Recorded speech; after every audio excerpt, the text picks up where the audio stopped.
This isn't just another podcast. We're crushing the taboos and we're rewriting the rules. It's the space where we normalize women becoming wealthy. If you're done playing small and ready to become the CEO of your life and the architect of your future, then my girl, you're in the right room.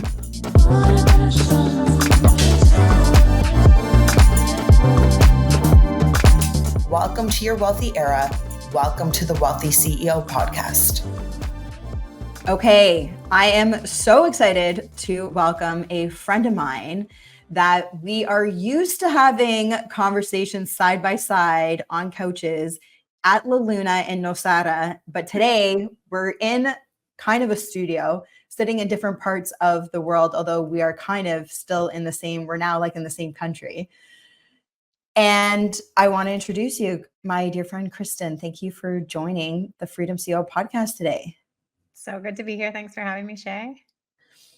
So, okay, we were talking a little bit offline about this importance of this topic. And, you know, for those of you that don't know Kristin yet, we're going to dive into a bit of your story as well so that, you know, we can bring that to life. But one of the differentials, you know, when I speak to different women, even different women that I've already had on this show, on the podcast, is so many of the women have been in partnership and then have fallen out of partnership, whether that's by way of divorce or have lost their partner and now they're a widow. And then it's like they have this holy shit, this not even an aha moment. It's like a holy crap, I'm in this position and now I need to make some big decisions around understanding my wealth, understanding wealth creation, money, the language of money, how to invest, becoming an investor. And you, Chiquita, have not gone through that process and you have had to be your own hero, is what I say. And you have to have been your own provider as an independent, strong and fierce woman, which, you know, I can relate in having to build, do, and figure it out myself. And so today, I just want to dive into like your journey around figuring it out, because I know for you, from the little bit I know of your story, is that things were not handed over to you. You really had to create everything that you have and what you're sitting with today. Yeah. So dive in, share a little, like, what is your background? Where did it start for you? This whole money journey. It's so interesting. I mean, I could start any number of places with this. And it is such, as we were talking offline, this is such an important conversation to have with women and for women. You know, I really didn't know there was any other option, right? Because when you grow up in a money where you grow up in a household where there's not a lot of money, you know, my parents loved me and they gave me everything they could, but there just wasn't a lot there. And so I remember when I was, you know, in public school, I wanted a pair of $50 jeans. And my mom was like, well, that's more than I give you every month for everything. So you're going to have to figure that out. And at 13, I got my first job. I was a babysitter before that, but I got my very first like actual job at Burger King. So I was wearing, you know, a visor and tapered pants. And I was like mortified that any of my friends from my, you know, in high school, that they would come by and see me. I went to like a really wealthy high school where, you know, I was basically a bit of an outsider, but it was just that mentality. It was like, oh, if you want to figure something out, if you want something, if you want to make something happen, you just got to make it happen. And so I think from that necessity, I just became the woman that believed in her ability to figure shit out. And I don't think, you know, there's good and bad to both, right? But I think you either have this from a young age out of necessity, or you can cultivate it in yourself, right? By just deciding that you're going to make things happen, right? And so if it's the difference, I think, between committing to something, like I'll just do whatever it takes to figure it out, versus hoping or wishing that it will happen. And when you just take ownership of all of your results, your entire life changes. And, you know, that pattern really followed me from that job at Burger King when I was 13 to my career as a commodities trader to, you know, navigating 2 layoffs from a very volatile industry to moving to New Zealand, starting, you know, my journey as an entrepreneur, coaching women, and then eventually shifting into specifically coaching women around wealth and finances, because that was ultimately what I was actually really good at, and what my experience was in, and that coupled with a lot of the mindset work and the limiting belief work that I've done and the internal work I've done around myself leads me to, what I do with women now, which is coach them not just on how to make more money and spend intentionally and invest, but also managing their mindset the whole way through to believe in their ability to create anything. Totally. Okay. So I have a sidebar question first, because I'm always so interested. Your first job, Burger King, like, put that into perspective. Like, we are in 2024 right now. Do you remember, like, what year would that be? Like 13. So it would have been 90. I was born in 85, 90, so 98. 98. Okay. Do you remember what your minimum wage was? Like, do you remember what you were getting paid? Yeah, I think it was like probably $6.50 or $6.25 an hour. $6.25 an hour. Crazy. Okay. And so you would have had to basically work all week in order to earn those pair of jeans. I just, whatever I needed from life, no one was handing it to me. Like, I remember the first time my parents ever handed me just $20 to go to the movies, I was like in my 30s. Like, it was just never, money was just not on offer, like in abundance, right? It was just, that wasn't the reality of, I watched my parents go through multiple layoffs too. Like, there was just the reality of, like, there's only a certain amount here. So, okay. This is so important, because each of us grew up with a different circumstance, different cultural background, religious system or belief, that shapes, whether we realize it or not, we inherit a belief around money. And it can go one of two ways, right? Like, it can help you break out of something that is possibly negative, or you adopt it, and rightfully so, because that's what you were shown, that's what you were taught, that money is or is not. And so when I think of your potential money mindset, and this is like my question, but I'm wanting people to think, when can you recall your first experience around money, or hearing, maybe it was your parents, for you, it may not be your first experience around money as you would recall, but this was such a pivotal moment for you in your life, where your mom is saying to you, $50 is more than what I give you in a month. Like, and there is that lack, there's that scarcity, there's there's a poverty cycle there, right? Around the relationship of money that we don't have, and there is a lack. So I want to ask you this as a two-part question. How did you view money? I know you said you're a go-getter, like, okay, whatever it takes, I had to go out and get it.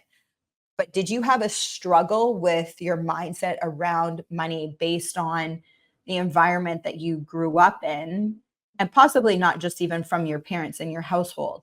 But like, walk us through that a bit, because for you to journey to where you are today, especially even in coaching women in money and finances, I'm sure you've needed to go through your own limiting beliefs, break past those, reframe the narrative, reframe the mindset, to be in a position right now where you're like, I'm calling in wealth, and like, all the abundance is available to me, and those of you guys that don't know Kristin, you don't know that she does that, but she does this. So like, I see her and I know her, so I'm sharing with you, this woman is a manifesting goddess of like calling it in.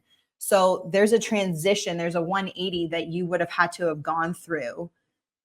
And I'd love for you to share a little bit about that, because I know so many people can relate to like your origin story around money. Yeah, completely. And the way that I think about it, what you asked was my first memory around money. I don't know if I remember the specific moment, but I do remember what money felt like the whole time growing up. And that was always that there just wasn't enough, or specifically actually that there was always just enough, right? We never had any, I was always very much provided for, but there was never any luxury. Like, my stepdad saved up for months to buy himself an egg poacher. My mom's like, you can just buy that. But he was like, he just felt like there was this energy of like just enough around money. And so, yes, to your point, it took me work to rewire those patterns. And I think it's important for everyone to know that it's not just like you either have limiting beliefs around money or you don't. We all have many different beliefs across anything. And so I shared with you, my belief that I can figure anything out. Like that's a phrase that goes through my head that is very valuable. That also, the flip side of that is I also believe that making money had to be very hard work. And so sometimes your belief, like a single belief, can be really powerful in some scenarios, and ultimately it's the same belief that might limit you. And so all the beliefs that you're aware of, the conscious ones and the unconscious ones, they're not just good and bad or limiting or not. It's like they're getting you certain results. And so if the belief around there's always just enough money is getting you the results of there constantly just being just enough money, then it might be worth looking at it. And for many of us, we're not even aware that it's operating because we're just convinced that it's true, right? And so what that led to for me was, yes, I could make lots of money and I could work really hard and I could create amazing results, and I would often just unwind it. So, when I talk about the layoffs that I went through or other things that happened when I was, going through my upbringing, there are many examples I can point to where I would achieve a lot of success and then it would evaporate through my own doing or otherwise, right? And it's just this, when things come up for you as pattern, it's like if something is happening to you again and again, both of the layoffs that I went through completely outside of my control. And also, was it really, right? And so you got to reflect on if things are coming up for you in your life consistently, you are creating them. And if you think that something is outside of your control, even if it's a company decision and a layoff that was like came down from corporate, you owning your responsibility and all that gives you all the power. And so this is why I don't just teach women how to invest, because I know I could give you the formula all day long and in a DIY program. And if you're believing I'm not good with numbers, or if you're believing that it's really complicated and I'm afraid to lose money, you just won't take the action on it, right? And so this is why it's important to do the work in tandem. And like this is work I continue to do or on my own next edge or on my own, next piece of growth continuously, because you're always going to have a limiting belief that's in the way of creating your next result, right? 100%. And I think that's part of like, if you're in this constant pursuit of growth, on the other side of the growth is like the unknown, and it requires you to take risk, right? And so on the other side of that comes all kinds of things, whether it's imposter syndrome, not good enough, what if it doesn't work out, like all kinds of different limiting beliefs that come up, when you're on this journey of growth, as opposed to just like plateauing or like what I say, like existing through life versus like living. When we're living, we're constantly growing. It doesn't have to be rapid growth, but like the goal is to evolve, be like a permanent student of life. And there's pain. The ultimate, like the truth is that there's pain in both scenarios, right? There's pain in feeling like you're not growing and you're constantly stuck in the job that you hate, or the, the level of income that you don't want to be in, or the relationship that you feel like isn't serving you. There's pain in being comfortable, even though we think that there's not. And there's also pain in the unknown around like, what if I fail? What if this client I'm pitching, rejects me? What if I, implement this new marketing strategy and it all goes to shit, right? Like what will it mean about me? So it's not when you can fall in love, and I know that this is totally you too, Shae, when you can fall in love with the process of growth, everything shifts for you, right? Like it's actually really fun. It's like, oh, I'm really afraid right now, right? Like, or I'm really feeling rejected. Like I'm telling myself a story that I'm feeling rejected, right? And it's like, oh, just getting curious about what that feels like, right? Instead of trying to avoid it and suppress emotions. Okay, so I have to share this with you because this is what's coming up for me when you're talking about choosing your pain. As of late, it's wild across so many different mediums. Some of my like silent mentors, those are basically mentors that are my mentors and they don't know it, right? Like, that I'm sure you have those where you like look upon them, and I've had so many over the years that have shaped like who I am today. But I've seen this recently, and I've heard this many times before, but as you're talking, and this is what's coming up, is choosing your hard, because life is hard regardless. Being poor is really, really hard, but also making and earning a lot of money and becoming financially independent is also hard. It's not easy. And it doesn't have to always be hard, but as an entrepreneur, the entrepreneurial life is certainly not easy. It can be fun, but fun and hard coexist, like in the entrepreneurial life. And so it's like choosing your hard, because you have both scenarios that are hard. Just one has a more enjoyable outcome than the other, Yeah. And so it's, as you were saying, like choose your pain. It's like the reminder that life never promised to be fair. Life never promised to be easy. And it doesn't mean that life will always be hard, but it's like choosing your heart. What would you rather? Like, rather sit on the couch and have nothing and have to try to figure it out, or apply yourself and do the work, do the hard, and build and create something, or learn a new skill, step into uncharted territories that might be a little scary and start to just apply little by little. Even conversations like this, right? Where on the back end, there's all kinds of invitations, whether you're stepping into a coaching program of yours. I have my own webinars as well, like different replays around money and wealth that women can go through on their own. It's like the tools are available. And if you want to put in the time, you can change your outcome completely. And choosing your pain, choosing your hard. I couldn't agree more. One of my favorite mentors is Brooke Castillo, and she talks a lot about this. I don't know if you listen to her. She's like what you're talking. Yes, all of it is hard, and it is hard. And it's also like, imagine there are lots of days when I put in, a really long day, and some of it is, sometimes it doesn't feel fulfilling, but sometimes it is just so, it's not the hard work that's a problem. It's like, sometimes I get to the end of a day and I put in like a really solid day and I'm like, oh, that felt so good. Like so fulfilling and so rewarding to like put in effort and energy, or like show up to my client calls and deliver and like over deliver for people. It's like, it feels good. Like work is not to be avoided. Right. Yeah. And I think what a lot of people actually don't realize they're doing is they're trying to avoid their own emotions. And so it's your willingness, and this is something that Brooke actually talks about, and I've been thinking about it a lot recently, is that when you are willing to feel any emotion, it creates amazing results for you, because trying to avoid hard work is really just trying to avoid feeling uncomfortable, or feeling like a total newbie, or feeling the pain of rejection, or feeling, failure, whatever that is that you're trying to avoid. So you just keep yourself in the same place, right? And that also means you don't grow. But if you're just willing to feel all those things, it's not even that it has to be hard. Sometimes it is, sometimes it's not. But it's just, you are risking the negative feelings that most people just spend their whole life trying to avoid.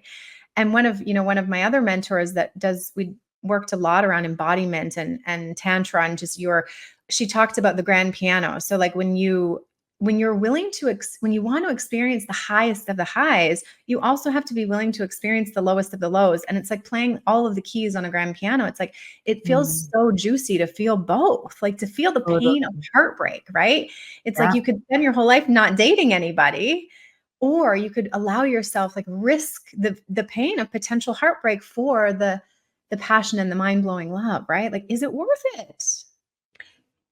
And even one step further, it tastes that much sweeter. To not experience the opposite, you don't appreciate those highs, or the love that you experience if you've never experienced the opposite of that, and the yin to the yang, right? And I couldn't agree with you more. I think the thing I would add to that is to remember that emotions are not a state of being. Emotions are temporary. They come and go. They're very fluid. And we're also in control of that. And so the sooner you get comfortable with being uncomfortable, that feeling of uncomfortableness will soon disappear. Because as you step into the risk and as you step into the unknown, all of those feelings around I'm a newbie, maybe imposter syndrome, the fear of rejection, everything that you listed, as you continue down that path, those fade away, because now you're gaining the experience, you're gaining knowledge, and you're applying, you're developing skills. And you start now developing confidence, new emotions, right? Like around that. So I think that's such an interesting point to bring up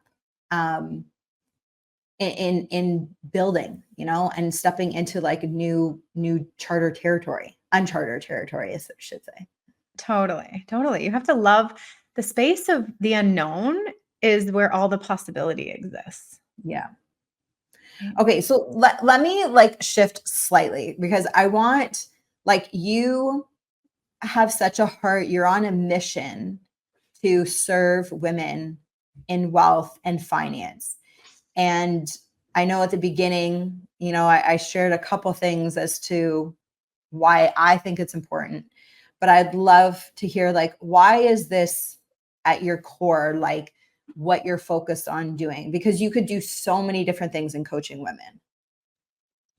Yeah. I mean, that's a very good and deep question. There was really this moment for me, when when I was running my last business, there was always a part of me. I used to own a co-working space in New Zealand. There was always a part of me that knew it was out of alignment, that just like deep down, this little niggle that, what I thought I was getting into this business for was helping grow community, helping people grow. This is my growth and evolution is one of my deepest values. And really, ultimately, what I was paid to do is keep the lights on in a building. And so you can imagine, after a number of years of doing that, it, was out of alignment, but I just wouldn't admit it to myself because it felt very difficult to unwind. And running this business just is entirely different. Like, there's no part of me that ever, on the hard days, on the easy days, there's just no part of me that ever questions it. And so this is, why I know it's so aligned. There really was this moment where I channeled the map for the program that I run. And it really is, I mean, logically, it's the intersection of, my background in finance, which I'm uniquely skilled to, help women with, and my coaching skills, and also all the personal development I've done. And so I think that one of the reasons that I got into doing this work was I was working with a lot of very successful women, and I was hearing the same thing come up again and again. Like, I'm not good with numbers, I'm not good with money, and just seeing all of the ways that women hold themselves back around, and the things that we're programmed with, right? Like even the idea that in society, women are not encouraged to create growth or to create, 7 figures, right? Like, it's not seen and applauded in the same way it is for men. And so there are lots of things, both like internally on a personal level and externally from society, that we are programmed with that limit us. And what I've seen time and time again is how many of these stories apply to money and wealth, that I'm just like, I'm uniquely equipped to not just coach women on the strategy around how to make more, and, the business strategy, or how to invest, or, how to manage money, because I've both learned all of those skills and also implemented them for myself.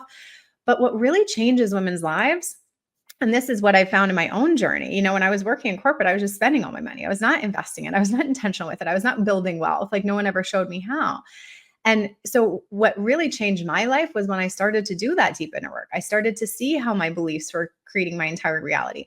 I started to see how I was responsible for even the layoffs, even though it was hard to connect. I started to see how I was like subtly playing the victim in so many areas of my life. And so when I started working with my first coach and understanding how my beliefs change my actions, change my feelings, change my results in every area of my life, my whole life changed. And this is, every woman comes to me wanting to make more money, right? It's like everyone wants to make more money.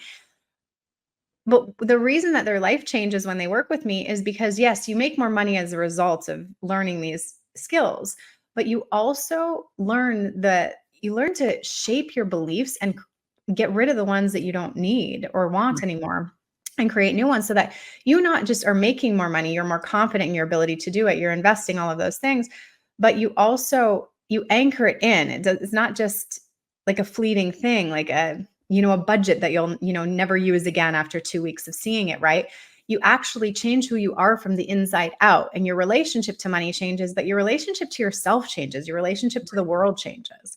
Just one simple example is, like, I see women at all earning levels, like 50 grand a year, $1 million a year, multi-millions, and like the same belief of it's not enough happens at every level. So they think that there's actually not enough, but they're just believing there's not enough, right? And so if you don't change that belief, that story will follow you. Right. at every stage. And so that's true of, many different beliefs that you're holding right now. And so it's so important that if you really want to change not just your like bank account or your investment account or your portfolio, but if you want to change your life, like this is the work that you get to do. If this episode is bringing you value, can I please ask you for 30 seconds of your time to subscribe to the show from wherever you're tuning in from? Leave a review and share this episode. This is how we amplify the message, we grow the show, and we multiply the impact for women. And I'm just going to stress on it that if like there has never been, I should say there's never been, but we are living in such a time that this work is so important for people, but specifically women, to be getting a hold of and a grasp on now. When you look at the global, not just like what's going on in Canada or the United States, but when you look at what's going on in the world and the fall of fiat currency and how the dilution of the value of our currency is changing. And when you look at every fiat currency in history, it's always gone to zero. And we're at this like crazy time where there is a global shift that's happening, whether you want to call it a new world, a new system, but like we are entering into a lot of new. And I think it's so important right now that people are understanding money, the language of money, because regardless of money being the fiat currency that we know, it only has value because we've applied it to it, right? And so if that changes, that medium changes, the principles around money fundamentally will stay the same. But understanding the language of money and then how to make that money work for you, as opposed to you constantly working for it and trading your time for money, is so important. Yeah. And I would love to hear, like, from your perspective, either even just like on that, but what area are you focusing in right now when it comes to making your money work for you? Because as you know, there's many different asset classes that people can be investing in, whether it's in real estate, stocks and bonds, it could be crypto. There's different gold, like precious metals, there's different mediums and asset classes. And this isn't investment advice, guys. I'll just say that as a disclaimer for both Kristen and I right now. Okay.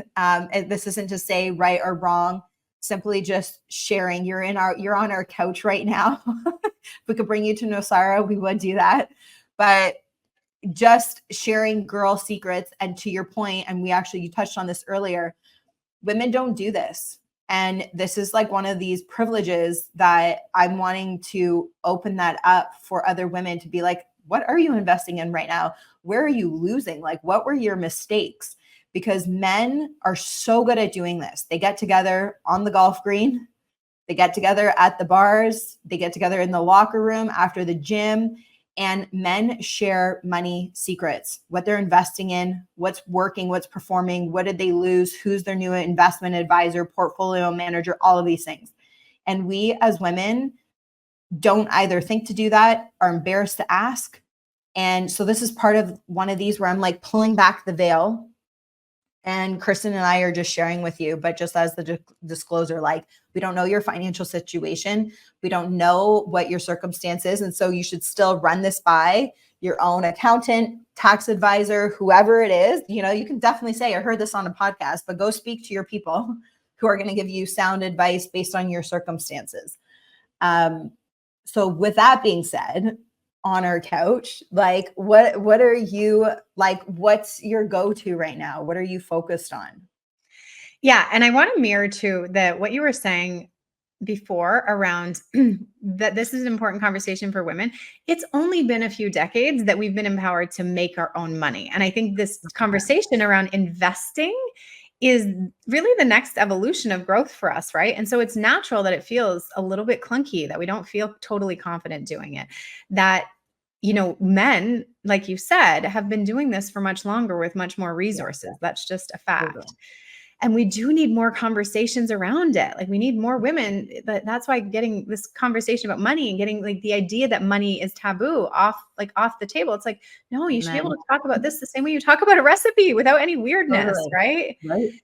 Yeah. So I love this conversation. And the question that you asked is a little bit of a tricky one because this depends on who you are and how much you have, how much you have in assets and where you're already invested. So there's not, I just want to set the stage of like, there's not just one right thing. For someone, it might be property. For another person, it might be, what I'll share in a moment. For others, it might be crypto.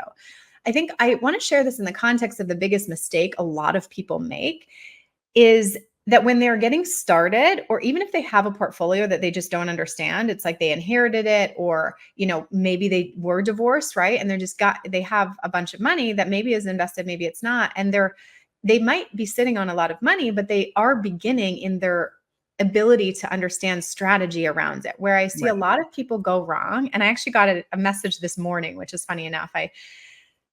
Somebody sent me an investment. It's like a 30% a month return. And so you see these things, a 30% a month return is a very big return. Great. Yeah. You see these things come across your table or come across it. And what I see a lot of women do is it's the same way. By a lot of women, they'll start with crypto. And it's like, when you start with something like crypto, you don't realize that is like gambling. And when you end up losing money, you internalize that as, oh, I'm shitty at investing, when really you just didn't approach it in the right way. And so when you see a lot of those really high return things, that comes with a lot of risk. That's just how investments work, is a higher risk, a higher return is associated with a higher potential risk, which means a higher potential that you could lose all your money. And so some of those things, and this is why I set this up, is some of those things can be really interesting. And like you and I might be, and my portfolio definitely has crypto in it. And it has, some of those higher risk bets for sure. It is a small percentage of my overall investments. What I have as a baseline, and I'm sure you do too, is assets that are growing reliably, predictably, profitably, consistently. And that's what I know you invest in property, right? Yep. And I'm in the market too. I'm in the market and real estate. Obviously, I grew up in it. So I'm a little biased towards that, but it's also because it's what I know thoroughly.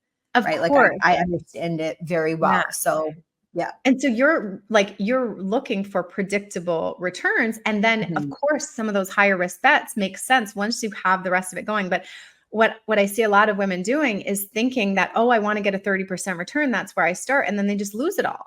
Or like I've watched clients lose 2 million. I watched friends, lose like 2 million in bad bets overnight, or, over half of their portfolio, like very quickly. And so where I start clients with is like a baseline of, if you're going to invest in the market, like literally just 3 ETFs. An ETF is an exchange traded fund. It's like a fruit basket of investments. So it's the problem. The reason most people don't want to start here is maybe they don't know exactly which ones to choose, but it's not super sexy. Right. It will make you a lot of money, but it doesn't sound sexy. And so it's like, would you rather be rich, or would you rather sound sexy at the dinner table to your friends and be losing money behind the scenes? Because that honestly, what I see time and time again is so many people that are telling you about their big returns. Someone said the other day to me, I just got 18% this month. And I'm like, but what are you getting this year? And they're like, oh, my portfolio is down for the year. It's like, you're not making money consistently, but you made money this week. So this week. Yeah. Just be aware that like when you're that honestly, the strategy that I approach, market investments with is very simple. It's very boring. It doesn't require you to watch your investments all the time or be a genius or get it lucky. It's just, it works for everyone. And it's not sexy, but it makes you money.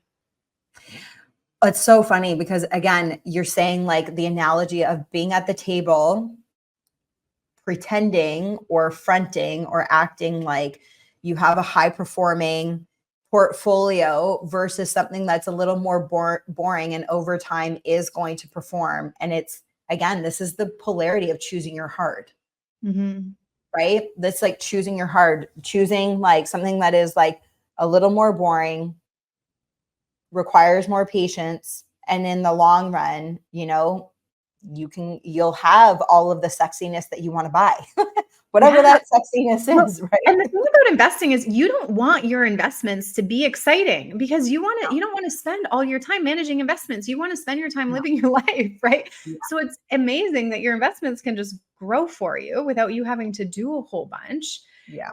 So that you can spend your time doing all the other things. You don't want to be stressed that your investments are going to zero. You don't want to spend, 4 hours a day having to micromanage them. It's like, that's not the purpose. I mean, for some people, that's what they choose and that's exciting for them. But for most people, and for, I would say most women, like, that's not what you're after. Totally. I agree. And I mean, when you speak to some of the most successful people in the world and you look at their different revenue streams that they have in their portfolios, they will tell you that majority of their best performers are all boring. It's like the things that people overlook that, you either don't think to invest in, or to your point, you don't want to invest in because it's not as flashy, it's not as cool, maybe it's not on trend, and real compounding wealth is usually not built that way. There's absolutely opportunity in a trend, in an upswing, like you can, but to your point, you should be a very skilled investor at that point, knowing when to hop in and knowing when to hop out, right? And so that's not a place where you start Yeah. to get into the game.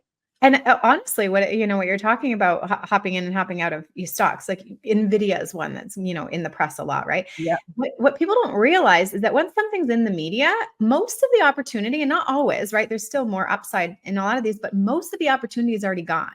The people that made a lot of money, like a lot of money in Bitcoin, didn't get in last year. They're not riding the waves now. They got in 2012 when it was nothing burger, right? So the best time to get into an investment is when it doesn't look exciting or appealing, right? And so riding trends is just people think there's more money in it than there really is, and it's just like, yeah, it can be fun, but I would treat that as the same way you treat going to the casino with your girlfriends. It's like, whoo, it's fun. I agree. And one, an investor principle, and again, this isn't something that you have to stick to every single time, but if you don't already have an active portfolio that I'm going to say is like relatively balanced, you've got a little bit of real estate, you have precious metals, maybe you're in the stock market as well. The idea as a new investor is to be cash flowing and is to be earning and compounding. And so, yes, 100%, when you get in early, that's where your biggest upside is and your gains are going to be. However, you're playing for a longer game because your money is typically not performing. It's appreciating, but it's not paying out. There's not typically, especially in early days, or there's not a dividend payout, right? So you have to be able to stomach basically saying goodbye to that money and I'll see you hopefully later, bigger and better. But that's like a long game. And that's typically not where you should start to build your investment portfolio. You want to invest in assets that are appreciating always, but are giving you a cash flow and they are performing, so that you can take your compounded profit, you can take your cash flow from your performing asset and reinvest that. And then sure, when you have some of that, you could take some of that capital and go, this is something new. I'm doing my research and I'm going to put a little bit of risk in that. But like you even said, it's like, I call that fun money. It's like, whatever happens to it, I don't need it to live on. I'm not relying on it. I'm happy I can sleep at night. I'm not going to have anxiety if it disappears. And you bet on it and you go, okay, let's see what happens in a few years from now, right? But it's not a point of entry into the investment world that you should be doing. I agree. My crypto portfolio, I have it. I very rarely check it because in my mind, I'm like, it could all be gone tomorrow and it would be fine. Right. Like I've made a lot of money in crypto. I've lost money in crypto. I'm, probably up a little bit, but it's not going to make or break my investments. Whereas if that was all I had, I would be stressed out watching it every day. Totally. And you know what? I'll be quite honest. I share the same with you. Like I will check mine probably like once every 6 months right now. Like, I'm like, oh yeah. I'm like, I have that actually like stashed there. I'm like, I should check this wallet to see like how it's doing. And then So you have to remember you have to remember your login. You're like, what was my login? Yeah. And then you have to use the authenticator and 18 different DNA tests to try to just get back into my thing. And I'm like, this is so hard. Like, why did I do this? Thankfully, the few times I have gone in, I'm like, oh, okay, well, that's like why I did it. You know, it hasn't been bad. But I've also, luckily, I've not checked on a day where it has like, you know, dropped like completely. But yeah, like it's so hard to get into these freaking wallets. Like, you know, but okay, Kristen, tell me, what is on the horizon for you? What do you have going on? How can women best find you? And is there anything, you know, that you have coming up that would be a good landing place for women to jump in and get their feet wet? Yeah, I mean, if someone is listening to this, like as the episode airs, I actually have a 6-week investing accelerator, which is, I don't normally ever do this. So it's in 6 weeks, I'll teach you everything you need to know about investing. And whether you have a portfolio growing or you're just getting started, like end to end, we'll set up and optimize your portfolio. So that's super fun. But if you guys are watching this at a much later time, you know, feel free to reach out to me on Instagram. And I actually have a free training you can watch all around breaking down all the myths and biggest mistakes that people make around investing. And so I can link that for you in the show notes for everyone to look out for. Amazing. Okay, well, you're on the Freedom CEO podcast, so I need to ask you this question.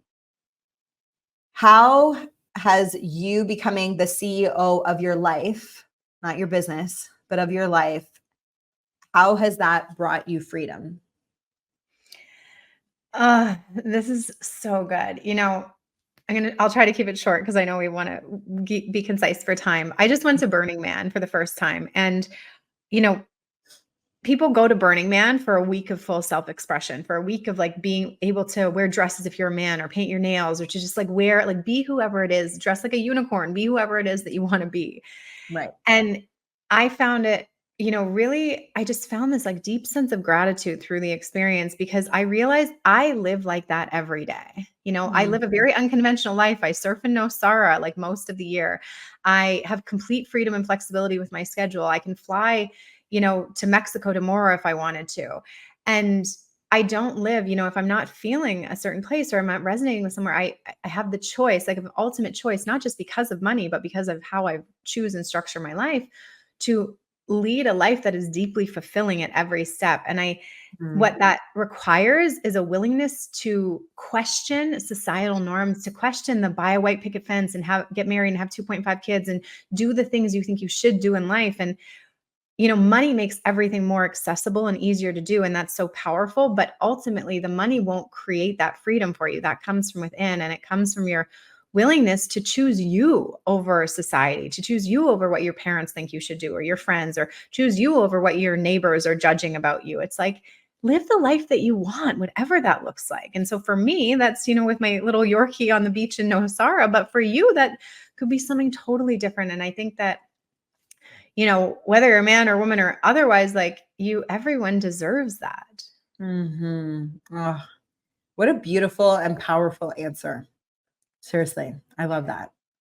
I love that. I love you. I'm so grateful for your time and coming on the show today. And like Kristen said, everything's going to be linked up in the show notes. If you're not following her on IG, it's been on the bottom of the screen. It'll also be in the show notes as well. But thank you. Thank you for coming on. Thank you for having me. And thank you for doing this work, Shae. I know, you know, women and people just need more role models like you that they can look to really give them possibility of what they can create. So yeah, grateful to have you as a friend. If something in today's episode resonated with you or sparked a shift, tag me on IG or send me a DM. I genuinely love hearing what lands for you. And if it spoke to you, share it or leave a quick review. It helps more women find this show and step into their own wealthy era. Until next time, lead with purpose, live with intention, and stay wealthy.